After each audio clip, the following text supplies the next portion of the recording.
I recently did a video about receiving 950 trees and what that looked like coming off the pallet. I thought I'd do a follow-up video to show what that looks like actually in the ground. Now in 2018 when we first arrived, so that's just 4 years ago now, these are some of the earlier plantings that we put in. These are Hazel. And this year really they're taken off. They struggled for a few years. We had a few losses. They got replaced a time or two, but these are some of the oldest hazel trees on the site. Now we had a load of hazel in this delivery, so these hazels went off in a row. You can see here's another one that's a similar age. That again is from 2018, and so is the next one. But I think after that it skips a couple of years, and there's a couple of places where the hazel died off back to the base or got ring barked by a vole or whatever, but then is regenerated from the base, which of course hazel do. It's like a natural coppicing event. So yeah, I mean they're looking really quite good. So what we've done with the hazel that came in that delivery is on the diagonal, so not completely in line with that one, but on the diagonal, so we do a zigzag all the way down. You can see all the yellow canes are the new hazel that's gone in. So you can see just how many hazel trees have gone in on this strip. And I think when we finished with it, there was only a few of them left, and they've gone into like the generic mix that we'll show last. But so yeah, this is where the first ones have gone, and there's only a couple of places we put species-specific plantings, and I always wanted to have a second row of hazel up here, so that's where they've gone. Elsewhere, we're going to have a lot more hazel besides yet. We've got about 400 or 500 hazel to go in next year that I think I grew out from seed the year before last, so they're just getting on to the size that they're ready to go out. And they're really healthy trees. Looking forward to planting them next year, because that's done with hazel then. These will be brought on until they're approaching full height. Now in its wild range, a hazel tree will grow for about 50-60 years and then die back naturally. But if we can bring it up to full height at the point we've had nut crops off it for a few years and then cut it off at the base, it will coppice, it will regrow into a multi-stemmed shrub, and you can see it wants to grow into that form already. I mean, this is a single stem, and you see just what it wants to do naturally is turn it into multiples. And once the others all grow through as well, there'll be more light competition. It will put on a lot of really long stems that are really useful, loads of use, hurdle making and all sorts, but also biomass for burning. So at the point that these get high enough that they're starting to cast winter shade further down the system, because we're on a north-facing slope, we can come through and take the first generation and we can coppice them, but leave the row behind them to still give us a certain amount of protection and so on. And then as these come up and really thick it out and get bigger, we can come through and take out the row behind them. So it'll probably be on a 5 to 10 year rotation. It's not something that's going to be a routinely done thing. The other option would be to take every 4th or 5th every 5 years. So you've always got some older, some younger and so on, but there's really good ecosystem benefits for that slight clear-cut approach, because it lets the light into the understory and you get a really good succession going then. And it's good for the ecosystem, good for all sorts of species that really like that environment and no other. So yeah, that's the hazel. So go on to the next one. In another food forest strip, on the outer skin of the shelter belt, we planted Italian alder in 2018 as well. These are some of the very, very first trees that we planted on site, and you can see that's up to what, 10, 11 feet. It's a big tree, and even the ones that aren't quite so extreme have done really well, 7, 8 feet easily. It's a nitrogen fixing species, very wind hardy, and holds its leaves late in the year, so it's brilliant. But these are Italian alder. Now in this delivery we had common alder, but it's behaves very much the same. I'll go show you what we've done with it. So last year we planted a row of common alder. So they've come on really well.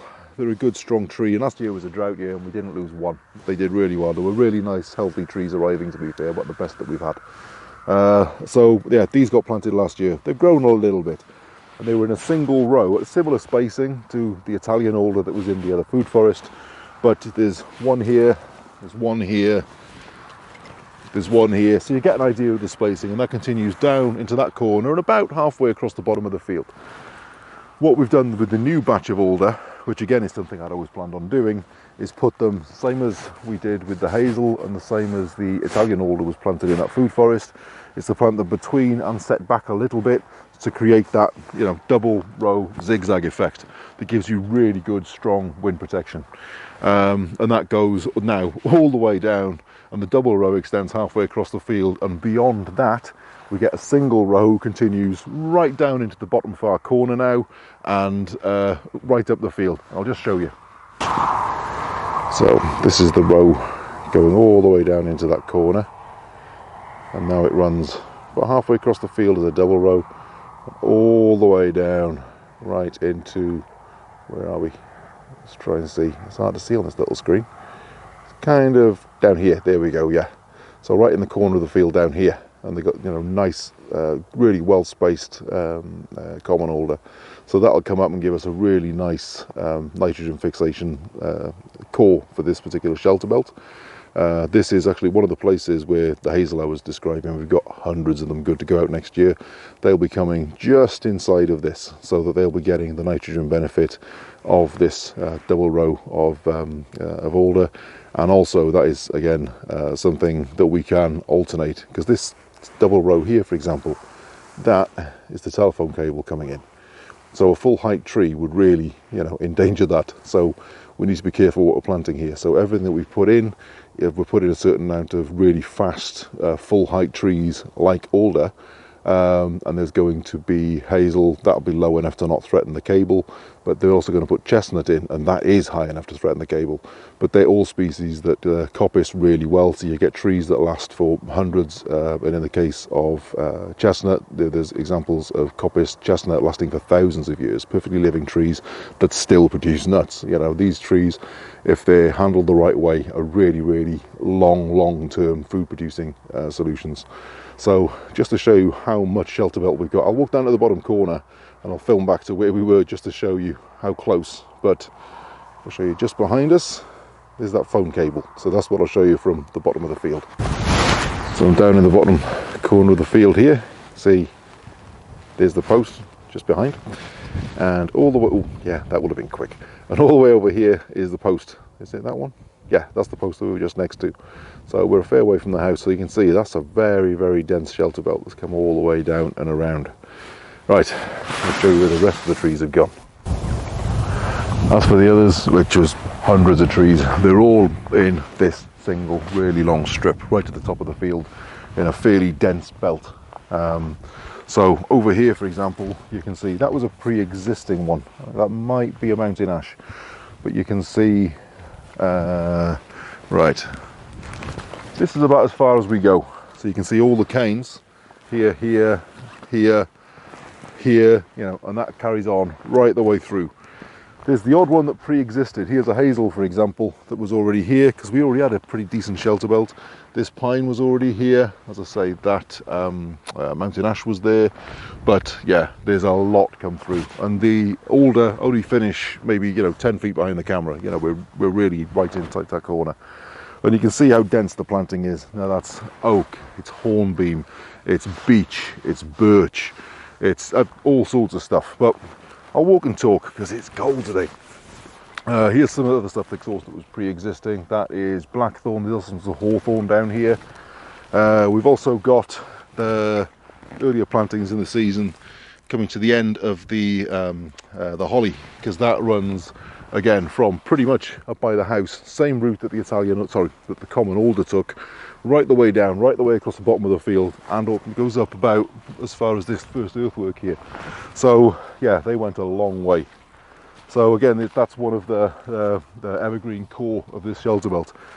So what we just planted now, see there's another, you know, beech. There's loads of beech. It's stuff that as it comes up will you know, support and help each other with shelter. See how many, see there's a couple more pine trees that have gone in of different varieties. That's a grand fir. That's one that we use for getting sap from the blisters on the bark. Really useful tree. There's all sorts. That's another blackthorn. That's a blackthorn. There's masses of stuff, and basically that continues all the way up. Most of it has got guards, most of it has got canes. Some of the very, very little trees, they were so small that, you know, the guard would have just swamped it, and they stand no chance at all. So yeah, we've not guarded absolutely everything. So in a few places we've got actual crossing spaces marked out that are safe to you know, cross the shelter belt, because they're that densely planted that, you know, there's an excellent chance once the, you know, the grass is up here in summer, there's a fair chance that you can step on a tree, and obviously we want to avoid that. But yeah, this forest, this, you know, plantation of canes continues all the way to the top of the field. And in fact, you can see right at the top there's like a dead single branch sticking up right on the horizon there. Well, not on the horizon, right on the crest, at the point where you can see. That's how far this continues. And that is probably about 650, 700 trees, densely planted all the way up.